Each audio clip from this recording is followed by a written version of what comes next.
ကိုင်နာဒီဘုံဘုံမေးရင်လည်းလို့သမီးဟိုလို့မေးဖို့ဘုံဘုံရတာဒီသမီးဒီစစ်ဆေးဥမှာလို့တော့မောကျူလီမှာမကန်ရဘူးလားရှင်ခွဲယုံပေါ့လေရှင်ခွဲယုံဟာကန်ရတာဘုံဘုံရဲ့တဲ့ဒီရှင်ခွဲယုံမှာကန်တော့မိမတွေများရှိတယ်သိတာဘောစစ်ဆေးယုံကစစ်သားတွေပဲရှိတာမိမပဲရှိပါဘုံကသိတယ်မသိချင်ဆောင်မေးမိမတွေရှိလားဘယ်ရှိမလဲဘုံဘုံတဲ့စစ်ဆေးယုံ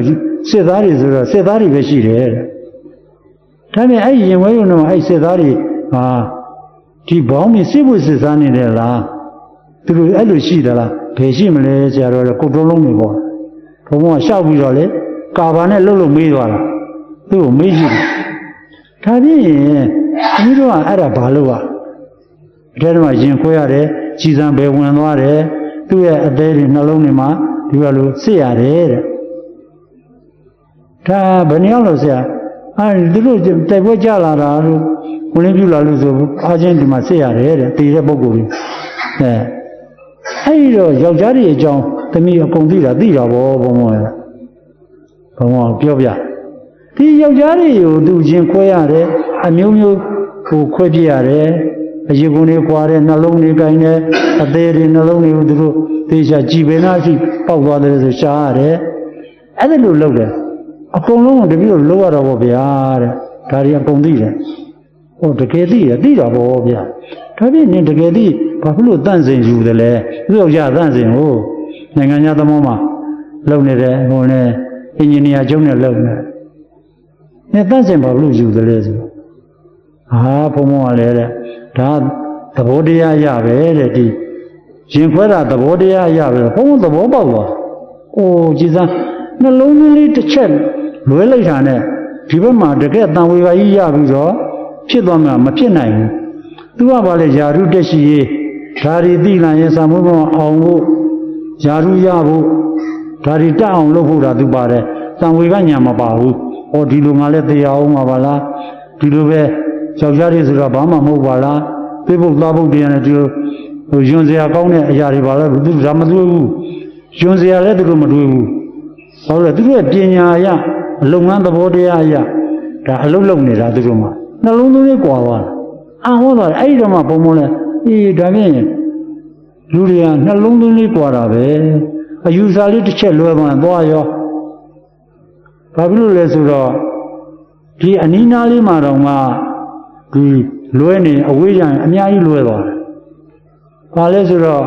ဘုံဘုံတို့ကြည့်လေဟိုရထားလမ်းကြီးတွေ၄ပေกว่าလောက်ရှိတယ်အဝေးကြီးရှူသွားဝေးသွားတော့မျက်စိထဲမှာရှူသွားအဲရထားတွေအမြန်ရထားတွေလိုက်ကြည့်ဟိုးအဝေးကိုကြည့်တောတွေတောင်တွေကကိုယ်နောက်လိုက်လာတယ်လို့ပဲတကယ်တော့လိုက်သလားဗျာခုနရထားကြီးကလည်းဟိုးအဖျားတော့ရှူသလားရထားလမ်းမရှူပါဘူးဒါပေမဲ့ဒီမြင်တဲ့မျက်စိဟာဒီကောင်လိမ့်နေတယ်ဆိုတာကိုသိရညာကဆင်ញင်လိုက်ရင်တော့ရထားလိုင်းရှူနေတာသိတယ်ညာကနေပြီးတော့ဒီလိုလေးပဲပေါ့ပဲလို့ဆင်ញင်မသိဘူးလားအဲ့ဒီဆင်ញင်တဲ့ညာကိုလူတွေသုံးသလားဆိုတော့မသုံးဘူးနောက်ကနေပြီးတော့စဉ်းစားတဲ့ညာဆင်ញင်တဲ့ညာနဲ့မသုံးတဲ့အတွက်လူတွေဟာဒုက္ခလေးရောက်ကြတယ်ဆင်းရဲခြင်းချမ်းသာခြင်းဆိုတာအဲ့ဒီမှာပွားလာတယ်ဒါအကုန်ကွာသွားတယ်အဲ့တော့ဒီမှာလည်းဒီလိုပဲနှလုံးသွင်းလေးတစ်ချက်ကွာသွားတာယောဂီတွေမှာခုနဘုံဘုံယဟန်မနဲ့တိုင်းကြတယ်ဒီတော့အတုပကြီးတွေဒီကားလေးကိုခွဲစိတ်ပြီးတော့နေတာယွန်စရာရဲ့လို့သူတို့မသိဒါကြီးကမခန္ဓာကိုယ်လည်းဒီလိုပါလားလို့သူတို့မမြင်လုပ်ငန်းသဘောတရားရတခါတည်းကိုဓာရီပညာတက်အောင်ဇာတုတွေတက်အောင်သူတို့သိအသိတွေအတတ်တွေသိအောင်သူတို့လုပ်တဲ့ကိစ္စဖြစ်တာအကယ်၍တော့ဒီဘက်မှာတန်ဝေကညာနဲ့သာယူလိုက်ရင်ဒီပုဂ္ဂိုလ်တွေကဓာတ်အရိယာတွေဖြစ်သွားယွန်စရာပရိจิจิတရားကြီးမြင်သွားမှာပေါ့အဲ့ဒီတော့ဒီလိုပဲအခုမှလည်းဒီလိုပဲပရိစ္ဆသမုပ္ပါသမားတွေနှလုံးသွင်းလေးကွာနေတာထိုင်လိုက်တဲ့ကောင်တင်းရင်တင်းနေသိတယ်မသိဘူးလားဗျာမမှတ်ရဘူးလားတင်းတယ်လို့သိတာဘာမှသွားတင်းတာသိတယ်လေပေါင်မှာခြေထောက်မှာမဟုတ်ဘူးလားဒါဒီယုတ်ကြီးဟာတင်းတယ်လို့သိပါမ မသိတာယုံနော်သမီးဒါတင်းတာခေါ်တယ်ဒါပေါင်းခေါ်တယ်ဘယ်လိုသင်လာတာလဲမွေးလုံးကပေါင်းချီကိုလည်းမပါဘူးနောက်မှမိဘတွေကတက်ပြီးတော့ဒါပေါင်းခေါ်တယ်ဒါနှရွက်ခေါ်တယ်လူတက်လိုက်တာတင်ညာတွေတက်လိုက်တော့အခုမိမိတို့ပေါင်းဖြစ်ပေါင်းလို့သိတာကပေါင်းကြီးကသိသလားတရားကြီးကပေါင်းကြီးကငါပေါင်းကြီးဖြစ်နေသိသလားစိတ်ကပေါင်းလို့သွားသိလားစိတ်ပေါင်းနေနော်အဲ့ဒီစိတ်ပေါင်းမှာတင်းနဲ့တောက်နေလို့သိတာဘယ်သူကသိတာလဲစိတ်ကပဲစိတ်လုပ်ပြီးစိတ်တွေနဲ့နိတိလောကကြီးကိုစိတ်ကဖန်ဆင်းတာလှည့်ထားတာဒါမြင်သူကမသိနိုင်ဘူးဒီတရားတွေကအဲစိတ်ကနေဖန်တီးတာလားဒါမှမဟုတ်ဘုရားလည်းဟောတယ်မာယုပိမိစ္ဆဝိညာဏဒီဝိညာဉ်ဟာတဲ့မျက်လက်သမားပဲလားအကုန်လုံးမဟုတ်တော့ဘူးသူလုပ်ပြတာဒါတွေကိုအရိယာပြန်ဖြေတာဖြေထုတ်သွားတာဒါမှဘုံဘုံတို့ဒီပရိစ္ဆသမုပ္ပါဘုံဘုံတို့သိလားသိလာတဲ့အခါကျတော့ဒါဒီလိုမသိပါဘူးဘုံဘုံတို့သိတာကဘာဖြစ်လို့လဲဆိုတော့ဒီသောတပတ္တိမဲ့ကြသွားရောသောတပတ္တိမဲ့ကြသွားတော့လောကကြီးကဟင်းလင်းဒီဗလာကြီးဖြစ်သွားတယ်အမတန်မှနိဗ္ဗာန်ဆိုတာပြောလို့မရဘူးဒါပေမဲ့ဘုံဘုံဥပမာတင်ရတယ်ဘာမှမရှိဘူးဗလာကြီးလို့ဒီလိုပြောပြအဲ့တော့ဘာမှမရှိဘူးဆိုတော့လူတွေကနိဗ္ဗာန်ဆိုတာဘာမှမရှိဘူးဘုံဘုံလည်းငငယ်ကအမေတို့ပြောလို့နိဗ္ဗာန်ဆိုတာဘာမှမရှိဘူးဘာမှမရှိရုပ်ရှင်ယုံမှမရှိပဲဗျာပြင်းစရာကြီးဒါဘုံဘုံတို့ငငယ်လည်းပြောခဲ့ဘူးတဲ့အမှန်မှတော့နိဗ္ဗာန်ဆိုတာလူတွေသိအောင်ဘာမှမရှိဘူးအမတန်ချမ်းသာတယ်လို့ပြောတာအမှဘာမှမရှိဘူးလည်းမရှိဘူးချမ်းသာတာလည်းမရှိဘူးဒီနေရာပြောဖို့ကအမတန်ခက်တယ်ရောက်တဲ့လူမှမျက်မှောက်ပြုမှသိအဲ့ဒါကိုသိကျင်ရင်ဥပမာတစ်ခုပေးပြဥပမာကန်းနေတဲ့လူတယောက်ဟာမွေးလျက်ကန်းလာတယ်ဆိုပါစို့မျက်စိမမြင်တဲ့လူတယောက်ဟာအလင်းရောင်ကြည့်ကျင်တယ်တဲ့သူများတွေဟာမိုးလင်းလာပြီပြောတော့သူကလည်းမွေးရပါမျက်စိကကန်းလာတော့အလင်းရောင်သူကလည်းကြည့်ကျင်တယ်ကြည့်ကျင်တော့တစ်ခါမှလည်းအရွယ်လေးကကြည့်လာပြီအလင်းရောင်မမြင်ဘူးတကယ်ချင်းအလင်းရောင်ဆိုတာဘာလဲငါပြောပြမင်းကမျက်စိမှမမြင်ပဲအလင်းရောင်ပဲပြောလို့ရမလဲကွာဟုတ်ပေါ့ကွာဥပမာပေးကွာဥပမာပေးငါညာနဲ့စဉ်းစားအဲဒီတော့ဟိုကဲဒီလိုဆိုငါဥပမာပေးမှာကွာဆိုပြီးတော့သူကအဖြူကြီးကွာလို့ပြောလိုက်အဖြူကြီးဆိုတော့မြင်မျက်စိမမြင်တော့အဖြူရောမြင်မှာမမြင်မြန်ဘူးသူကအဖြူလည်းမမြင်ဘူးအလင်းရောင်နဲ့အဖြူနဲ့တူလားမတူဘူးနော်ဒါဥပမာအနိကဆုံးပေးလိုက်တာအဖြူကြီးကွာလို့ပြောလိုက်တော့ဒီမျက်စိမမြင်တော့အဖြူကြီးမြင်မှာမလားမမြင်မြန်ဘူးတကယ်ချင်းဟာတဲ့ငါအလင်းရောင်တော့မမြင်နဲ့အဖြူကြီးပဲမြင်မလဲတဲ့အဲ့ဒီတော့နောက်တစ်ခုကင်လို့ရတာလေးပြန်ဥပမာပေးကွာတဲ့ငါအဲ့ဒါနဲ့စမ်းသပ်ကြည့်ပြီးတော့ငါညာနဲ့ဆင်ញင်မယ်အဲ့ဒီတော့သူ့အိမ်ဘေးနာအိမ်ကလည်းဘေးငန်းကြီးကအဖြူကြီးဘေးငန်းအဖြူကြီးတော့ဟိုမင်းကိုင်နဲ့အော်နေကြလားအားကြတာဘောရတာဘေးငန်းကြီးပဲအေးအဲ့ဒီဘေးငန်းကြီးကအဖြူကြီးကွာဟောဘေးငန်းဖြူကြီးကိုမင်းခေါ်ကြည့်ဆိုတော့ဓမင်းတော်ကြည့်ပြီးတော့ခေါ်ပြီးတော့ဘေးငန်းကြီးကိုခေါ်ပြီးတော့ကင်ပြီးတော့ဖန့်ကြည့်တယ်ဟောအလင်းရောင်ဆိုတာကောက်ကြည့်ပါလားသူကမှန်းယူတာကိုမျက်စိမှာအဲ့ဒါအလင်းရောင်ကောက်ကြည့်ဖြစ်သွားအခုယောဂီတွေလည်းကောက်ကြည့်နေဖြစ်နေတာမကြီးနဲ့အဲ့ဒီအတိုင်းပဲငါတို့ကောက်ကြည့်ဖြစ်နေကြအလင်းရောင်ဆိုတာဗျာကဲအခုအားလုံးမြင်ကြတယ်အလင်းရောင်မမြင်ဘူးလားကဲအလင်းရောင်ကဘယ်လိုပါလဲကြုတ်ပြောပြစမ်းပြောလို့ရမလားမြင်တဲ့လူပဲသိရတဲ့အရာနိဗ္ဗာန်ဆိုတာလည်းအဲ့လိုပဲရောက်တဲ့လူမှမျက်မှောက်ပြုလို့ရတဲ့အရာပြန်ပြောပြရင်တော့ခင်ဗျားတို့ပြောကောက်ကြည့်ပဲဖြစ်မှာပဲနော်အလင်းရောင်နိဗ္ဗာန်ဆိုတာချမ်းသာတယ်ဆိုတော့ချမ်းသာတယ်လောက်ရှာကြနိဗ္ဗာန်ဆိုတာဘာမှမရှိတော့ဘာမှမရှိအောင်နေကြအကြောက်လုံးကြကောက်ကြည့်တွေလိုက်စမ်းနေကြတာနိဗ္ဗာန်ဆိုတာချမ်းသာခြင်းဆင်းရဲခြင်းမရှိဘူးဗလားအဲ့ဒါဗလားပဲရှိတယ်ဒါကိုသင်္ကူကနေပြီးတော့ဟောမှုတယ်နိဗ္ဗာန်ကိုတဲ့ဘာမှမရှိဘူးဆိုတော့ဘ누구ကလူကျင်မှာတော့တဲ့ဒါသင်္ကူဟောနေသေးတော်တော်ကောင်းတယ်ဒါတချို့ပြဿနာလည်းတက်သွားသေးတယ်အဲ့ဒီကိစ္စဒါပြင်းနဲ့နောက်မှသူတို့ပြန်သဘောပေါက်ကြနိဗ္ဗာန်ဆိုတာတဲ့ဘာမှမရှိတော့ဘ누구ကလူကျင်မှာတော့တဲ့ဒါယဟန္တာကြီးကိုယ်တိုင်ဟောတာနိဗ္ဗာန်ဆိုတာရှိတာပေါ့တဲ့သူကအရှိတရားနဲ့တိုးတယ်ရုပ်ထုနံထုရှိတယ်တဲ့ဒီလိုပြောတယ်နိဗ္ဗာန်ရုပ်ထုနံထုရှိတယ်ဆိုတော့ စာပေကလက်သက်မခံဘူး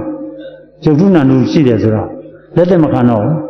ဟာဉာဏ်နာလည်းဖြစ်တဲ့နိဗ္ဗာန်ဘာမှမရှိတာကိုရုပ်ထုနာနုရှိတယ်လို့ဒီဘုံလင်းအသိဉာဏ်ကဟောတယ်ဆိုတော့ပြဿနာတွေတော်တော်တက်လာအဲဒီတော့အခုလို့ဒီဗာလေတယ်လီဖုန်းခေတ်ဆိုတော့ဗာပြောနေတော့ Facebook ထဲမှာတက်လိုက်မှဆိုတော့အရမ်းမဲ့အဲဒီတော့ဒါတွေမရှိလို့ပေါ့တခါလေရိပ်နိဗ္ဗာန်နှုတ်ရုပ်ထုနာနုရှိတယ်လို့သူကဟောလိုက်တယ်ရုပ်ထုနာနုရှိတယ်ဆိုတော့စာပေကလက်သက်မခံဘူးနိဗ္ဗာန်ဘာမှမရှိဘူးလို့ဆရာတော်ကြီးကအခြေခံဟောတာနိဗ္ဗာန်ဆိုတော့ဘာမှမရှိဘူးဆိုတော့လူတွေကမလို့ကျင်ဘူးတဲ့မလို့ကျင်တော့ဒါတွေမကျင့်ကျင်ဘူးတဲ့နိဗ္ဗာန်ကျင့်လာတယ်ကျင့်တဲ့ပုဂ္ဂိုလ်လေးကျင့်လို့ရအောင်နိဗ္ဗာန်ဆိုတာတကယ်ရှိတယ်သူကဟောတာနိဗ္ဗာန်ဆိုတာတကယ်ရှိပါတယ်တဲ့ဘာတွေရှိရုပ်ထုနံထုတွေရှိတယ်တဲ့ဆိုလိုက်တော့အဲ့ဒီမှာလည်းသောရကတွေတက်လာတော့သူကဥပမာပြန်ပေးတယ်နိဗ္ဗာန်ရုပ်ထုနံထုရှိတယ်ဆိုတော့ဆရာတော်တဲ့ဘယ်လိုများရှိပါသလဲတဲ့အေးမင်းကဥပမာကိုညစ်ထဲမှာကွာတဲ့ပင်လယ်ထဲမှာလိမ့်နဲ့ငါနဲ့အဆွေခွင်မုန်းရှိတယ်တဲ့သူကဟောပြလိမ့်နဲ့ငါနဲ့တငယ်ချင်းနှစ်ယောက်ရှိကြတဲ့အခါကျအတူတူကစားလဲအတူတူတကပြန်တွေ့ကြတယ်လိမ့်နဲ့ငါဟာတငယ်ချင်းဒီနေ့အစားရတယ်ကွာငါကလည်းပဲဟာဒီနေ့ငါဘိုက်ဝလာတယ်တယောက်နဲ့တယောက်အဲ့လိုလိမ့်နဲ့ငါနဲ့အဆွေခွင်မုန်းဖြစ်နေကြတနေ့တော့ခါကျတော့လိမ့်ကပျောက်သွားတယ်ကွာတဲ့ဘယ်ရောက်သွားလဲဆိုတော့ကုန်းပေါ်မှာတက်ပြီးတော့နေလှမ်းနေတယ်တဲ့နောက်ဥတော့လေကုန်းပေါ်မှာတက်ဥနေတယ်လိမ့်ကသူ့တငယ်ချင်းရှာလိုက်တာငါတငယ်ချင်းဘယ်ရောက်သွားလဲအန္တရာယ်နဲ့တွေ့သွားသလားရန်သူရုံးငါးပါးနဲ့တွေ့လို့တိမ်မြန်းသွားသလားလိမ့်ကငါးလေးရရှာတယ်တဲ့သူ့တငယ်ချင်းမတွေ့ဘူးတော့နောက်လိမ့်ကပြန်ဆင်းလာတော့ပြန်တွေ့ကြဟာအဆွေလေးတငယ်ချင်းမင်းဘယ်သွားလဲဟာငါကုန်းပေါ်သွားတာကုန်းဆိုတာဘာလဲငါကုန်းမှမသိပဲကုန်းဆိုတာသိပါမလားငါသိဘူးတဲ့သူကရေထဲမှာနေတဲ့ကောင်ကိုကုန်းဆိုတာဘာမှနားမလည်ဘူးတဲ့ဟာကုန်းဆိုတာဘာလဲဟာကုန်းဆိုတာကုန်းဘောကွာဟိုဒီလိုရေလိုမဟုတ်ဘူးဟိုကလေတဲ့ဘာတော့လို့အဲ့ဒီမှာငါသွားဥတာနေဘူးလားနဲ့ဟာနေဘူးလားနဲ့သွားဥတယ်ဆိုတော့ဘာဘယ်လိုလုပ်တာတော့ငါ့ကိုပြောလို့နားလည်ပါမလားတဲ့သူကရေပဲသိတာကုန်းကြောင့်သိသလားမသိဘူးတဲ့အဲ့ဒီတော့ယောဂီတို့တဲ့ဝိပဿနာသမားဆိုတာရေအကြောင်းလည်းသိရမယ်ကုန်းအကြောင်းလည်းသိရမယ်လိပ်ဖြစ်အောင်လုပ်ပါဒီလိုဟောတယ်အဲ့ဒီတော့ဒီငါးဒီကုန်းကိုမသိတယ်လို့ပုရုဇဉ်တွေဒီနိဗ္ဗာန်ဆိုတာမသိပါဘူးတဲ့အဲ့ဒါကိုဒီကဆရာတော်ကြီးဟောခဲ့ဘူးတဲ့အဲ့ဒီတော့ဒီခုနပြောတဲ့ဒီငါးနဲ့လိပ်ကိုသူဥပမာပြလိုက်တော့သဘောပေါက်စရာကောင်းတယ်နိဗ္ဗာန်ဆိုတာဒါရောက်တဲ့လူမှသိလို့ရတယ်ဒါအမှန်တန်ချမ်းသာတယ်ဒါနဲ့ချမ်းသာတာမရှိဘူးဘုံဘုံမေးတယ်နိဗ္ဗာန်ချမ်းသာတယ်ပြောတာဟုတ်တယ်ဒါနဲ့အဲ့ချမ်းသာတာဘယ်လိုလဲအဲ့ဒီချမ်းသာတာမရှိခြင်းကိုချမ်းသာတယ်လို့ပြောတာဘုံဘုံကပြောပြဟာဒီစကားဝေါ်ဟာရကြိုက်တယ်သူတို့ကဝေါ်ဟာရကိုလိုက်ယူချမ်းသာခြင်းမရှိတာကအချမ်းသာဆုံးတရားပဲအဲ့ဒါဒုက္ခဒုက္ခတွေချုပ်တာနိဗ္ဗာန်လို့ပြောနေတာဒုက္ခဒုက္ခချုပ်ရကြီးပါနေပြန်တယ်ငါတို့ရှိပါတယ်ထင်အောင်ထင်မှတွေသိလို့တယ်ဘုံအိမ်မှာအလှူဒန်းလုပ်ကွာလူဒန်းလုပ်ပြီးတော့ဘုန်းကြီးပဲရည်စက်မချဘူးလားဗျာပုပ္ပမုံဇာပရစေတနာသုံးဏပြောင်းရည်စက်ချကဲဒကမကြီးတို့ကဲကိုလူရတန်းလာလေးတွေပုပ္ပမုံဇာပရစေတနာသုံးဏပြောင်းကဲရည်စက်ချအာယုံပြုတာနိဗ္ဗာန်ကိုခေါနဲ့ကနိဗ္ဗာန်အာယုံပြုသူလည်းနိဗ္ဗာန်လည်းမရောက်ဘူးပဲနဲ့အဲ့ဒါလေဘုံเจ้าမှာခဏခဏလှုပ်တယ်အရာရှိတွေတထေးကြီးတွေလာပြီးတော့ကျောင်းဝင်ဓမ္မယုံတွေလှူတယ်လေအမေရေသက်ချကဲကိုပြုတဲ့ကုသိုလ်လေးတွေနိဗ္ဗာန်ရောက်နိဗ္ဗာန်အောင်ပြုလဲရေသက်ချအောင်မာမဘေးကမဲကြာနာနာအရာရှိကြီးတွေစောင်းနေဘုံကမဟောပါဘူးငုတ်တုတ်တိုက်ကြည့်နောက်ကြာကြီးနေတော့သူကမလို့တော့ဘုံမဟောကြည့်ဘုံကလေဒကာကြီးတို့ဘာလို့နိဗ္ဗာန်အာယုံပြုခင်ဗျာနိဗ္ဗာန်မြင်မှုတော့အာယုံပြုသူရမ်းလုံနေတာနော်တယောက်နဲ့တယောက်ရမ်းလုံပြီးတော့ရမ်းချနေကြတာတယောက်လူလောကမှာအဲ့ဒါနဲ့ပဲအိုနာသိသက်သွားတယ်တကယ်လည်းမသိပဲနဲ့ခင်ဗျာနိဗ္ဗာန်အာယုံပြုတော့နိဗ္ဗာန်မြင်ဘူးလို့လားဆိုတော့ရည်တယ်လေ ရေစက်ချတဲ့ပုံမှာရေစက်ထဲကရေခွက်ကအောက်ကိုကျသွားတော့ကုန်းကုန်မသွားဘူးလားဟမ်ရေစက်ချတဲ့အစကလေးကျတော့အနိစ္စနဲ့ကိုထောက်ပြီးတော့ကိုလှူတဲ့တန်းနဲ့လည်းမမြဲဘူးကိုလှူတဲ့ပုဂ္ဂိုလ်ကလည်းမမြဲဘူးကိုအလှူခံတဲ့ပုဂ္ဂိုလ်ကလည်းမမြဲဘူးရေစက်ချလိုက်တော့ဒီရေစက်ကလေးကပံကွက်တရားနဲ့မြဲသလားဗျာမမြဲတဲ့အနိစ္စကိုကြည့်ပြီးတော့ချရင်အဲ့ဒါအမြတ်ဆုံးပဲအခုတော့နိဗ္ဗာန်အောင်လို့ဆိုပြုတာပဲဟန်ကြီးနဲ့လူတွေတော့သုံးနေတာတွေတကယ်ကြည့်ရည်စရာတွေရဘုံမလို့လေတောင်းတိတ်မတိုးတော့ဘူးကိုယ့်ဘက်ကနေတော့ဘာဖြစ်လို့လဲဆိုတော့လူတွေလောက်တာတွေဟုတ်ကမဟုတ်အခုလည်းကြည့်ပါလားမြင်နဲ့မှပရိသတ်သမုပ္ပါဒ်မှတ်ဘူးလားဗျာမှတ်တယ်သွားရင်သွားတယ်မှတ်နေတာပဲသွားရင်သွားတယ်သွားတော့ဘာသွားလဲခြေထောက်ကသွားတယ်ခြေထောက်ကသွားနေတဲ့ခြေလမ်းကိုမှတ်နေသလားဆိုတော့မဟုတ်ဘူးသွားတာပဲခြေထောက်နဲ့မြေကြီးနဲ့ထိလိုက်တယ်ပူတယ်အေးတယ်မာတယ်ကိုမှတ်သလားမမှတ်ဘူးသူကသွားတာပဲမှတ်နေတာဘာသွားတာလဲမှတ်လဲတော့မသိဘူးသွားနေတာပဲတခါတည်းရုပ်ကြည့်နေပေါ်ကနေမဲစကားပြောနဲ့မသွားနေကြတာဟောတွေ့လာလို့ဟိုမှာသူတို့အညောင်းကြီးလမ်းလျှောက်နေကြသူကတတိနဲ့အတိနဲ့ကပ်ပြီးတော့ရှူအောင်ခြေတလန်းဂရိတသန်းတန်နဲ့ဆိုရင်ခြေထောက်နဲ့မြေကြီးနဲ့ထိရကိုတတိထားထိလိုက်တဲ့အခါကျတော့မာတယ်ပြော့တယ်အေးတယ်အဲ့ဒီမှာသွားသိတယ်ဒီလိုတိုက်လိုက်တဲ့အခါကျတော့နှစ်ခုတိုက်လိုက်တော့အတန်မကြဘူးလားတစ်ခုတည်းတိုက်လို့အတန်ကြပါအကြောင်းနှစ်ခုတိုက်ရင်ကြောင်းဆိုတဲ့အကျိုးတရားတစ်ခုမပေါ်ဘူးလားအောက်ကအမှန်နဲ့ခြေထောက်နဲ့နှစ်ခုတိုက်လိုက်တော့မာတယ်ပြော့တယ်အေးတယ်ပါတယ်မသိဘူးလားအဲ့ဒီအတိလေးကိုတတိထားမိသလားမထားလို့အရိယာမဲ့မကူတာပေါ့ဗျာ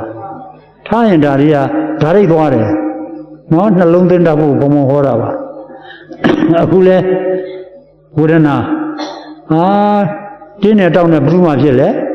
ပေါင်မှဖြစ်တယ်နော်တင်းနဲ့တောင်းနဲ့ဒီပေါင်ပေါ်မှာပဲပေါင်ကြီးလှုပ်မှာပဲပြင်မှာပဲဒါပေမဲ့တင်းနဲ့တောင်းနဲ့ဆိုတာပေါင်ကဖြစ်သလားပေါင်ကလည်းပဲမွေးလုံးကပေါင်လို့ပါသလားပါဘူးစိတ်ကနေပေါင်လို့သွားသိထားတယ်စိတ်ကပေါင်တင်ညာကပေါင်လို့သွားကြည့်တာတော့တင်ညာကသွားပြီးတယ်သွားသည်သင်္ခါရကသွားညှို့လိုက်ဒီမှာနေနဲ့သင်္ခါရကသွားညှို့လိုက်တာကသင်္ခါရညှို့လိုက်တော့တင်ညာကပြီးတယ်တင်းတာဘောကောတောင်းတာဘောကောလို့တင်ညာပြီးတော့ဝေဒနာခံစားတုတ်ခြင်းနဲ့လှုပ်ခြင်းနဲ့ပြင်းခြင်းနဲ့ဖြစ်လာဒီခန္ဓာ၅ပါးဥပါဒနာခန္ဓာ၅ပါးလှည့်စားနေဒိဋ္ဌိနဲ့ရှင်တဲ့စိတ်တွေကိုလှည့်တာကိုမသိလိုက်ဘူးအဲ့တော့ဒီတင်းတယ်ကောက်တယ်လို့သိတာဒီယုတ်ကြီးကသိလားစိတ်ကသိလားအဲ့ဒီစိတ်ကိုဝင်လေထွက်ကြည့်ပြန်ပို့ပြပို့လိုက်တဲ့ကဒီမှာအာနာပါနဇံယူလိုက်ဟိုကတင်းနာတောင်းတာလွတ်သွား